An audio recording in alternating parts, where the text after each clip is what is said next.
BJP सांसद जगदंबिका पाल શું કહી રહ્યા છે જુઓ વિડિયો। आज डॉक्टर मनमोहन सिंह के निधन से पूरा देश शोकाकुल है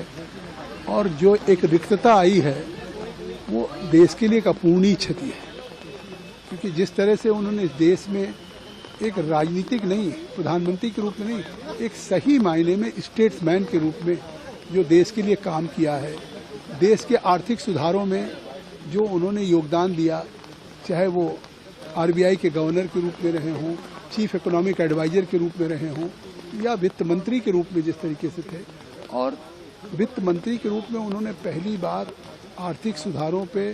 और एफडीआई के लिए उन्होंने निवेश का एक मार्ग प्रशस्त किया, जिससे कि एक नए भारत का फाउंडेशन उन्होंने कहा था कि हम करेंगे। और उसके बाद जिस तरह से 2008 का एक पूरे वर्ल्ड वाइड रिसेशन आया, उस रिसेशन में जैसे भारत को जिस मंदी से भी सस्टेन करने का काम किया, तो वो अपने आप में एक प्रधानमंत्री या नेता से ज़्यादा उन्होंने एक विश्व के स्तर पे एक अर्थशास्त्री के रूप में भारत के लिए योगदान किया है। और जिस तरह से वो सौम्य, सरल, शांत स्वभाव के वो व्यक्तित्व थे कि वो कभी भी प्रधानमंत्री 10 साल रहे, नेहरू, इंदिरा गांधी, मोदी जी के बाद सबसे लंबे कार्यकाल के प्रधानमंत्री हैं, लेकिन उसके बावजूद भी उन्होंने कभी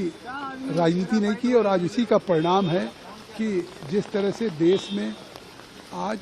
अक्रॉस द पार्टी लाइन उनकी सभी दलों में रिस्पेक्ट है, पूरे देश में, पूरे विश्व में। प्रधानमंत्री नरेंद्र मोदी जी ने भी कई बार उनकी तारीफ की और कहा कि एक प्रधानमंत्री के रूप में योगदान दिया है। आज सांसद के रूप में डॉक्टर मनमोहन सिंह बीमार हैं, व्हील चेयर पर चल के आके समितियों के लिए वोट डालने आना या सदन में कोई वोटिंग हो आना, तो पूरे जीवन जो एक रोल मॉडल रहे कि एक सांसद के रूप में बीमार थे, व्हील चेयर पे थे, तब भी वो आते थे पूर्व प्रधानमंत्री के रूप में। तो कहीं न कहीं वो इस देश के आने वाली पीढ़ियों के लिए भी और हमारे सार्वजनिक जीवन के लिए एक अपूर्णीय क्षति है।